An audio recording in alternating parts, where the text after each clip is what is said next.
மீசான் டிவியின் தமிழ் பேசும் உறவுகளை அன்போடு வரவேற்றுக் கொள்கிறோம். இன்றைய பதிவுல மிக மிக முக்கியமான செய்திகள் குறித்து பார்க்கலாம், பேசலாம்.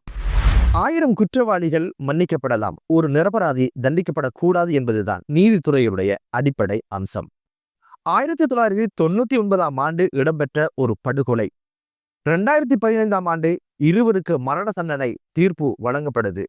மேன்முறையீட்டு நீதிமன்றத்தை அணுகி இந்த தீர்ப்பினை சவாலுக்கு உட்படுத்தினதுல குறித்த குற்றவாளிகள் குற்றமற்றவர்கள் என மேன்முறையீட்டு நீதிமன்றம் தீர்ப்பு வழங்கிய சம்பவம் பெரும் பரபரப்பை ஏற்படுத்தியிருக்கு. இந்த கதை எங்க தொடங்குது அப்படின்னு பாத்தீங்கன்னா 1999ஆம் ஆண்டு பிப்ரவரி மாதம் 9ஆம் திகதி ஒரு மனிதர் படுகொலை செய்யப்படுறாரு. இது குறித்து 3 பேரை போலீசார் கைது செய்து விசாரணை நடத்துறாங்க. இந்த தீர்ப்பு வருவதற்கான காரணமே மரணித்தவருடைய சகோதரர் அளித்த சாட்சியம்தான். அவர் என்ன சொன்னார் அப்படின்னு பாத்தீங்கன்னா, மித்ருவோய பாதையில வந்து கொண்டிருக்கும் பொழுதோ தனது சகோதரன் எதிர் திசையில வந்து 2 பேர் பேசிக்கொண்டிருக்கிற சந்தர்ப்பத்துல குறித்த 3 நபர்கள் பாரத்தை பார்த்து, இவர்களுக்கு இடையில எங்களுக்கு பழைய பகை இருந்ததுனால நான் குறுக்கு வழியை பயன்படுத்தி ஓடி ஒளிய ஆரம்பித்தேன். ஒரு தென்னை மரத்தின் மறைவுல இருந்து இவை அனைத்தையும் நான் பார்த்து கொண்டிருந்தேன். எனது சகோதரர் மீது இந்த 3 பேரும் கத்தி எடுத்து நெஞ்சில குத்தி படுகொலை செய்தாங்க அப்படின்றதுதான் இவருடைய சாட்சியம். இந்த சாட்சியத்தை மையப்படுத்தித்தான் சட்டமாதிபர் திணைக்களம் என்ன பண்ணுச்சு அப்படின்னு கேட்டீங்கன்னா 2005ஆம் ஆண்டு இந்த விசாரணைகளை நிறைவு கொண்டு வந்து மேல் நீதிமன்றத்துல குற்றப்பத்திரிகைகள் தாக்கல் செய்து இந்த வழக்கை நடத்த ஆரம்பிச்சாங்க. அந்த வகையில தான் 2015 மரண தண்டனை தீர்ப்பு வழங்கப்படுது. இந்த தீர்ப்பு வருகின்ற போது ஒருவர் இறந்து விட்டாரு. 2 பேருக்கு எதிராகத்தான் இந்த தீர்ப்பு வந்தது. இந்த மரண தண்டனை தீர்ப்பை சவாலுக்கு உட்படுத்தி மேன்முறையீட்டு நீதிமன்றத்துல இந்த 2 நபர்களும் வந்து ஒரு மேன்முறையீட செய்யறாங்க. ஆனா கொடுமை என்ன அப்படின்னு பாத்தீங்கன்னா 2025ஆம் ஆண்டு ஜூலை 3ஆம் திகதி வரைக்கும் இந்த ஒரு வழக்கு எங்குமே விசாரணைக்கு வராதனால 10 ஆண்டுகள் சிறையில இருக்கின்ற ஒரு கொடுமையை அவங்க அனுபவிச்சாங்க. உடனடியாக 2025ஆம் ஆண்டு ஜூலை மாதம் 3ஆம் திகதி மற்றும் 14ஆம் திகதி மற்றும் 23ஆம் திகதி, அதே போல ஆகஸ்ட் மாதம் 5ஆம் திகதிகள்ல மேன்முறையீட்டு நீதிமன்றத்தினுடைய நீதிபதிகள் குழாம் இந்த ஒரு மனுவை விசாரணைக்கு எடுத்தாங்க.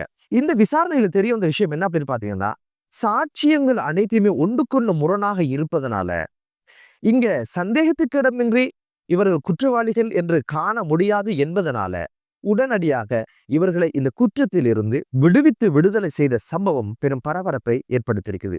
இங்க சாட்சியங்கள் சொல்லப்பட்ட பல்வேறு விஷயங்கள் முரண்பாடாக இருப்பதை கண்டறிஞ்சாங்க. அதுல மிக முக்கியமான ஒரு விஷயம் என்ன அப்படின்னு பாத்தீங்கன்னா, இந்த 3 நபர்களையும் சாட்சி சொல்கிறவருக்கு சிறு பிராயத்திலிருந்து தெரிய வந்திருக்குது யாரு எவரு என்ன அப்படின்னு சொல்லி. ஆனா சம்பவம் நடந்த அந்த தினத்துல போலீசார் மேற்கொண்ட விசாரணையில இது குறித்து எதுவுமே இந்த சாட்சியாளர் எதுவும் சொன்னதில்லை. கைது செய்து இவர்களை விசாரணைக்கு உட்படுத்தியதுக்கு பிற்பாடுதான் இவர்கள் தான் இதை செய்ததாக குறித்த சகோதரர் சாட்சி சொன்னது எதற்கு ஒரு நாள் டிலே ஆனது அப்படின்னு ஒரு விஷயம் நீதிபதிகளை சிந்திக்க வச்சது.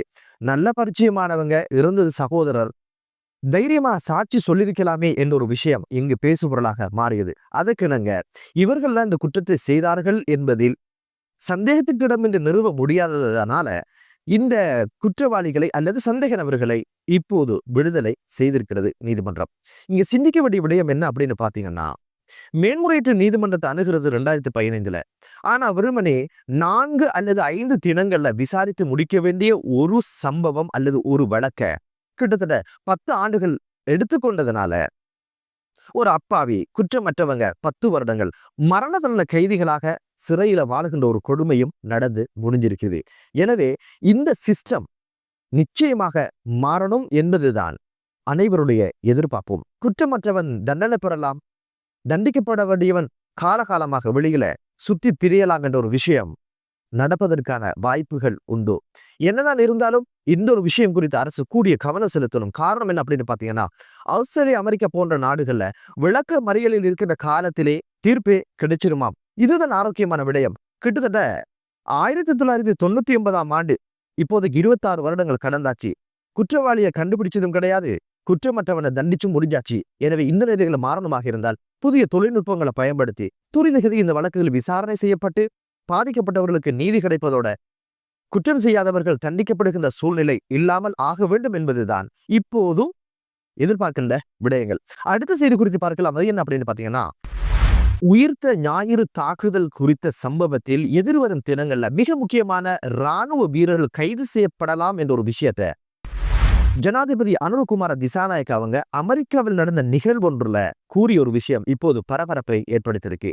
மேலும் அவர் பேசும்போது என்ன சொன்னார் அப்படின்னு பாத்தீங்கன்னா, தீர்க்க முடியாத பிரச்சனைகள், விசாரிக்கப்படாத பல்வேறு பிரச்சனைகளை தேடி பார்த்ததுல பின்புலத்தில் அரசியல்வாதிகளும் அரச அதிகாரிகளும் இருந்திருக்கிற ஒரு விடயம் மட்டுமல்ல, ஈஸ்டர் தாக்குதலுக்கு பிற்பாடு இந்த ஈஸ்டர் தாக்குதல் குறித்த விசாரணைகள் ஆட்சி மாற்றத்தோடு திசை திருப்பப்பட்ட விடயங்களும், முன்னர் விசாரித்த அதிகாரிகள் இடமாற்றம் செய்யப்பட்டதும், பல பேர் ஜெயிலுக்கு அனுப்பிய சம்பவங்கள் எல்லாம் நடந்தேறியது. எனவே இவைகள் குறித்து இப்போது தீர்க்கமான விசாரணைகளை சிஐடியினர் முன்னெடுக்கின்றனர் എന്നൊരു விஷயத்தை சொல்லிட்டு, இப்போதைக்கு குற்றவாளியை கண்டுபிடிப்பதை நோக்காக கொண்டுதான் விசாரணை நடக்குது. அந்த வகையில கூடிய சீக்கிரம் இதனுடன் தொடர்புபட்ட பல இராணுவ வீரர்கள் கைது செய்யப்படுவார்கள் என்ற விஷயம் பேசப்பட்டது பெரும் பரபரப்பை ஏற்படுத்தியிருக்கு. இந்த ஒரு விடயம் குறித்து ஜனாதிபதி எங்க பேசியிருக்கிறார் அப்படின்னு பாத்தீங்கன்னா, அமெரிக்கால ரணில் விக்ரமசிங்க மற்றும் உதய கம்மன்பில போனவங்க என்ன சொன்னாங்கன்னா, அமெரிக்காவுடைய உளவுத்துறையை சொல்லியாச்சு, இதை செய்தது ISS பயங்கரவாதிகளுடைய பின்புலத்தில் நடந்த ஒரு விஷயம். எனவே அரசு இதை மூடி மறைக்க நினைக்குது. அதனால அமெரிக்காவுடைய உளவுத்துறையுடைய அறிக்கையை நீங்க ஏற்றுக்கொள்ளலண்டா ட்ரம் கோச்சுக்கொள்வாரு, வரியை ஏத்துருவாரு, திரும்ப கேஸ் போலின் வந்துடும், கரண்ட் இல்லாம போயிடும், பஞ்சம் வந்துடும், பசி வந்துடும், ரோட்ல இருக்கிற மாதிரி ஆகிடும், இதெல்லாம் விட்டு போட்டு நீங்க அந்த அறிக்கையை ஏற்றுக்கொள்ளணும் அப்படின்னு சொல்லி ரணில் விக்ரமசிங்க உட்பட உதய கம்மன்பில போன்றவர்கள்லாம் கொக்கரிக்க ஆரம்பிச்சாங்க. இங்க ஜனாதிபதி அமெரிக்கால உட்கார்ந்து கொண்டு இந்த செய்தியை சொல்லியிருக்கிறார் என்பது ரொம்ப ஆச்சரியமாக இப்போது பார்க்கப்படுது. அடுத்த செய்தி குறித்து பார்க்கலாம். அது என்ன அப்படின்னு பாத்தீங்கன்னா, 2022ஆம் ஆண்டு ஏற்பட்ட பொருளாதார நெருக்கடியில எரிவாயு, மின் துண்டிப்பு, பெட்ரோலிய தட்டுப்பாடு அனைத்துமே இயற்கையானதல்ல, அது ஒரு செயற்கை என்ற ஒரு விஷயத்தை கோப் குழு இப்போது கண்டறிந்தது பெரும் அதிர்ச்சியை ஏற்படுத்தியிருக்கு.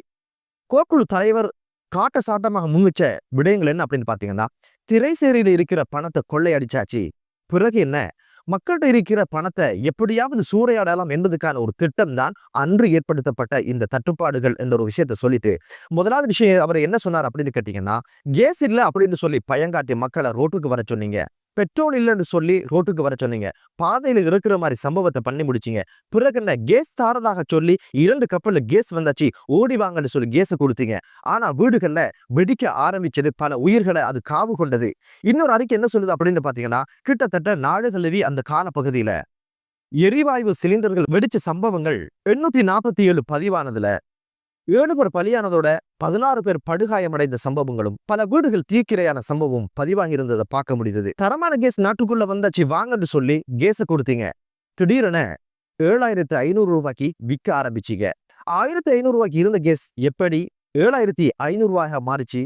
7500 ரூபாய்க்கு கேஸை விற்றீங்க, எங்கேயுமே வெடிக்கல, அப்படியாகிறதா? வெடிக்க வச்சது யாருன்ற கேள்வி இருக்கு இல்லையா? இவை அனைத்து நாங்க கண்டறிவோம் ஒரு விஷயத்த சொன்னது மட்டுமல்ல, கரண்டை கிட்டத்தட்ட 18 மணித்தியாலங்களை வெட்டிட்டீங்க.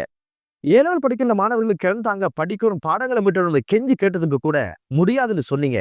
ஆனா விலையை ஏற்றினதுக்கு பிறகு 24 மணி நேரங்கள் அடுத்த நாள் உங்களால கிரண்ட கொடுக்க முடியுமாக இருந்தா இதுல இருக்கின்ற தந்திரோபாயம் என்ன என்ற கேள்வியை முன் வச்சாரு. இவை அனைத்தையும் கோப் குழுல கண்டுபிடிப்போம், அதற்கான விசாரணையை தொடங்குவோம் அப்படின்னு சொல்லி எச்சரித்தது மட்டுமல்ல, பல்வேறு விமர்சனங்களையும் அவர் முன் வச்சிருந்தாரு. மனிதனை பிணமாக்கி பணம் சம்பாதிக்கின்ற ஒரு அரசியல் கலாச்சாரம் இருந்திருக்குது என்பதை பார்க்கும் பொழுது ரொம்ப அவமானமா இருக்குது. இந்த காலகட்டத்துல தான் மக்களை பஞ்சத்துல வாடுகின்ற பொழுது இந்தியா கொடுத்த டாலர்ஸுக்கு கெஹலி ரம்புக்குள்ள அவருடைய அமைச்சினூடாக போலியான மருந்துகளை இறக்குமதி செய்து 1000க்கும் அதிகமான மில்லியன்களை நட்டத்தை அரசுக்கு ஏற்படுத்திய சம்பவம் குறித்து வழக்கு தாக்கல் செய்யப்பட்டது. அதோட குற்றப்பத்திரிகையை மட்டும் கொண்டு வந்தாங்க லொரியில.